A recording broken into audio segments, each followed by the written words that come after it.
You're watching Hundertwasser, Connection to Nature. This is the research portion of the lesson. People have come out here and drilled 10 feet down to test the soil, and it's so polluted with heavy metals that basically they can never grow anything here or put any homes up here. So how do we find out what happened to the fresh water sources here in the islands of Hawaii? Well, we're going to have to use what we've learned in science. If our goal is to help engineer a creative solution to the water crisis in Hawaii, we will need to ask inquisitive questions about this phenomenon. Questions like, when did this problem begin?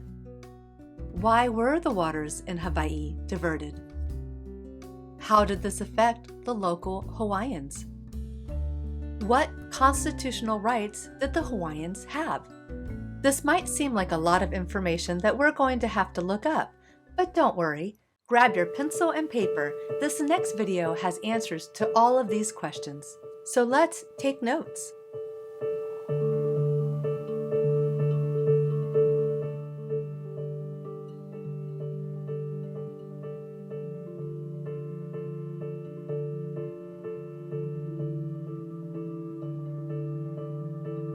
Since time immemorial, Hawaiians have cherished their water as a life-giving source.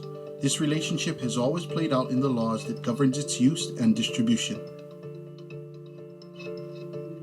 In the late 1800s, with the introduction of large sugar plantations, these same rights were embedded in agreements mandating the highest priority would be given to downstream users, while allowing surplus water to be transported for off-stream use. There's the agreement in 1876 to allow the ditch system to be built, and also an agreement that in the building of that ditch system, no rights of downstream users in that area would be impacted. So like if someone was growing kalo next to a stream, that right to continue to use that water for kalo cultivation would not be impacted. The person would still get the amount of water that was needed to continue that practice. That didn't happen though.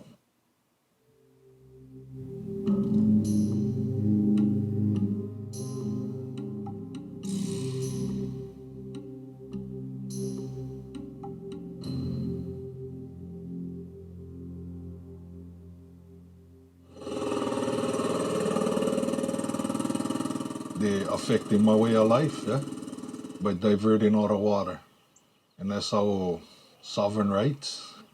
The taro farmer and the taro has the rights to the water first before anybody else. Do we have rights or don't we? This is considered the largest contested water case in the history of Hawai'i, up against an existing sugar company. Think about it, people. Who overthrew our government? The sugar planters and businessmen. These are the same people we are dealing with. Same corporation, same owner, family owners. Our resources, not those. Politics and economics. They control everything. They all corrupt, they all for the money, yeah? We here just trying to make a living. For decades, the rights guaranteed downstream users in East Maui have been violated by the continued dewatering of more than 100 streams. The waters brought to central Maui by EMI to water the sugarcane fields of HC&S averages 164 million gallons a day and can be as much as 450 million gallons a day during rainy periods. By comparison, all of Oahu consumes an average of 160 million gallons a day. So the state has allowed HC&S to use as much as the entire island of Oahu uses, where 80% of the state's population lives, leaving East Maui residents with miles of dead streams. Right now we are sitting in Honolulu River, which you can see is dry, wet from the raindrops. This is one of the key sources for our water that they divert way up above. The impact on this environment is tremendous when you kill a stream and you allow invasive species to take over. That's a sin. If you are your Kanaka and you sing Malamaaina, you really sing the word Malamaaina. Is that called Malamaaina? The dewatering of the streams and the dead stream? How can you sing Malamaaina? We had Hi'iwai, and this was only like 10 years ago. When the thing went bone dry, everything died. Hi'iwai, everything died. This is pala, they call this. And how you get this, one of the main reasons is from the water.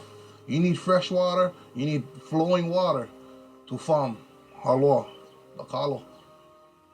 Because if you're farming with warm water, you're pretty much cooking a taro already. You know what I mean? You're cooking a taro before the thing even get out of the dirt. You gotta take them down to no more.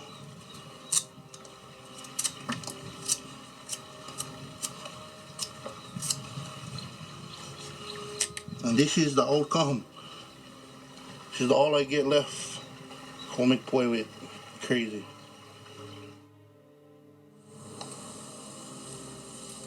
We had this fight for the water and talked with my mom, and she said we needed to get into this, even though in her advancing age and my aunties, they knew that this was a thing that they had to do. We have 4 ditches that tax our stream. That'll be the Hamakua ditch, Wailoa ditch, the Lowry ditch, and the lowest ditch would be the Haiku ditch, which is about 2 miles upstream. They have no qualms about dewatering streams just to take it to somewhere else where it doesn't belong. A lot of our things are being exported out. And we should be growing our own foods, especially our own native foods, growing our own ulu, growing our own taro. Traditional and customary rights are guaranteed these residents. There is no confusion. The law is clear. The state must stand up to the water diverters and represent the people who have waited far too long for their waters to flow. When you look at the law that applies to this case, that's why the law reads the way it does, because it took into recognition the fact of the importance of that water to these people. You could not divert to the point of injuring someone else's rights. I have gathered with my grandparents since I was probably maybe younger than 4. They would put me on their backs, hike me in the mountains with them.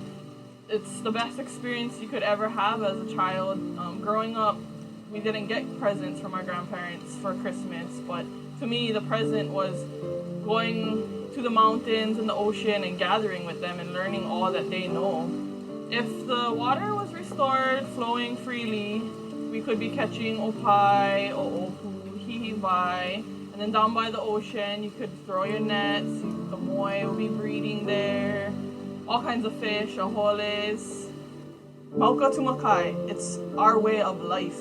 Let the people take care of themselves. Let the people take care of their families the way that they have done for generations and generations. It's worked. Enough of taking and taking and taking and not giving back anything to our community. We know everybody need water out there for drink. We're willing to give, but give us too. And just be fair with us as all. For me, this place get so much feeling, and I wasn't even 15, 16, I think, when I lost my dad. But he told me if I never give this place up, you know what I mean, never give up. My father and Maki already, my tutu man and Maki, and they've been fighting for him from before their time. One day we're gonna see him up in, you know. Everything gonna come back eventually. It's been a long journey, and for me, I love my community. I love my home, and I love my kupuna. I ain't changing, and I ain't giving in, guys. And I'm not here to bargain with nobody. It's our home. My kupuna will never tolerate us if we no can fight for our own backyard. All of this has been passed on down to us. Will my mo'opunas be able to see what I saw when I was younger? Will they tell me, how come you never fought for us? Did you not try to protect our aina? You know, I would not live comfortably knowing that I did not fight for this. All you Hawaiians out there, we're doing this for you because that's our rights, yeah? And everybody got it in them, a little bit taro farming, Get your hands and get your feet in the mud. Come help us fight this battle with the state. We was like the chosen one to take care of this plant. That's why we're gonna fight to the end. It's in us. We ku'aina. And if you look good inside you, you want to. You just gotta go there.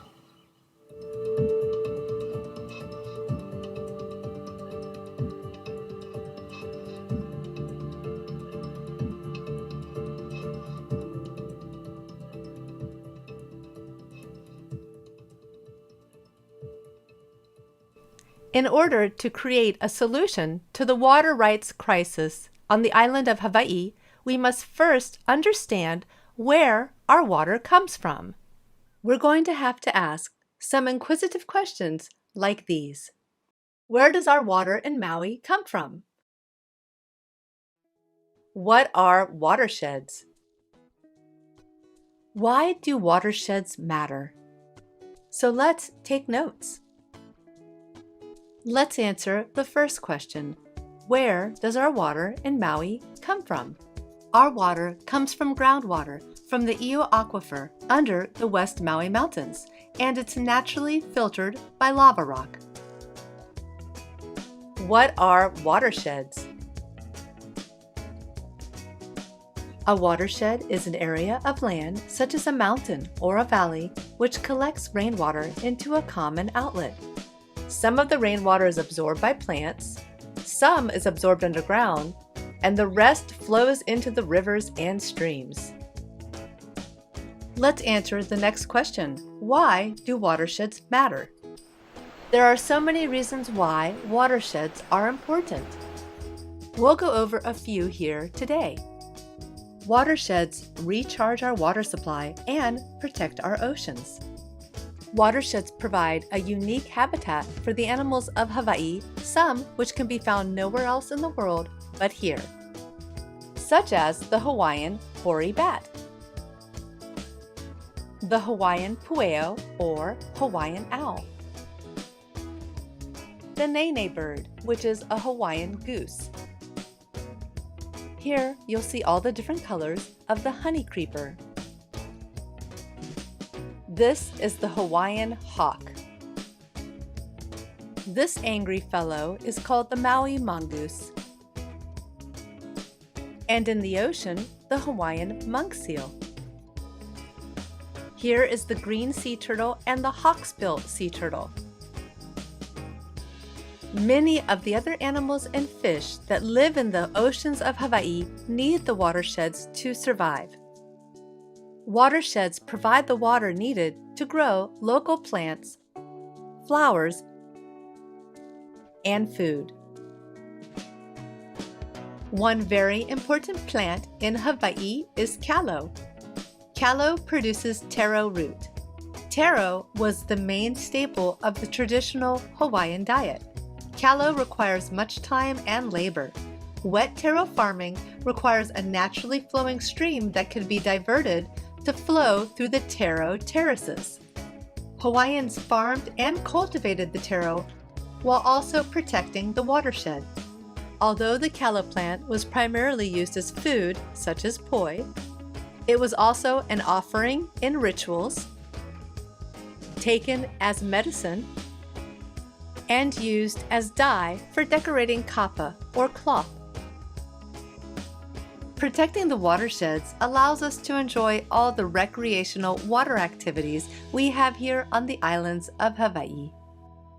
I have some good news. On October 13th, 2014, 2 of the rivers in Maui had their waters turned back on and are once again flowing. On Maui, for the first time in a century, water is flowing all the way down I'ao Stream. It is a major victory in a war over water. But as KITV4's Paul Drews discovers, the fight is far from over. It's a sight that hasn't been seen for a very long time. All this water rushing into I'ao Stream. The diversions of this river began in the 1800s. The natural resource was diverted largely for agricultural uses, especially sugar plantations. Without millions of gallons of water, I'ao Stream dried up, and so did activity around it.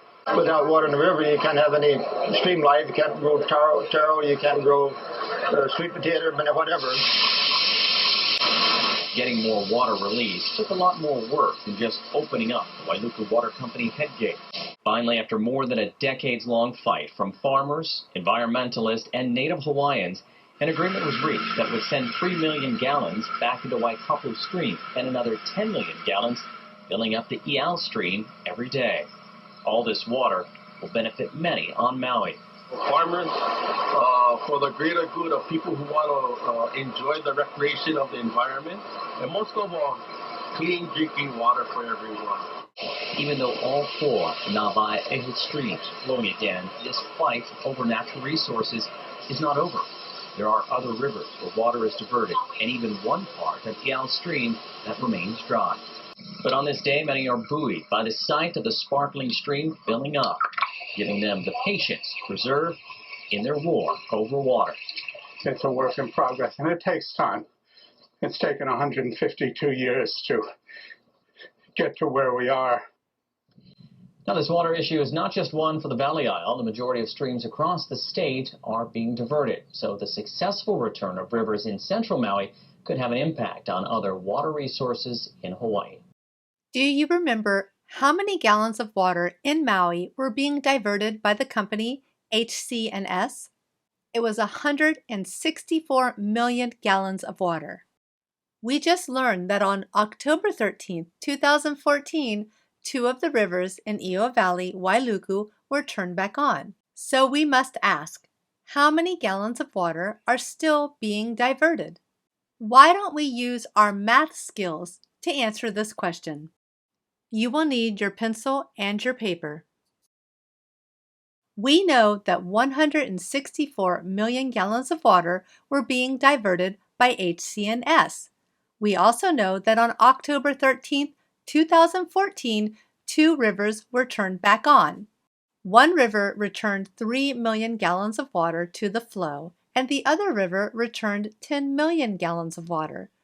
So the question I need help answering is, how many gallons of water are still being diverted? Take 5 to 10 minutes to work with your classmates or on your own to answer this mathematical word problem. Aloha and welcome back. How do you think you did? This was a very advanced mathematical word problem. Was your answer 151 million gallons of water? Then congratulations, you have the correct answer. There are 151 million gallons of water still being diverted away from the stream's natural flow. So now you understand why creating a sustainable way to conserve, share, and clean the waters of Hawaii is so very important for all life on the islands. In the next video, we will be drafting or drawing a New Age creative solution to this problem. Thanks for watching, and aloha!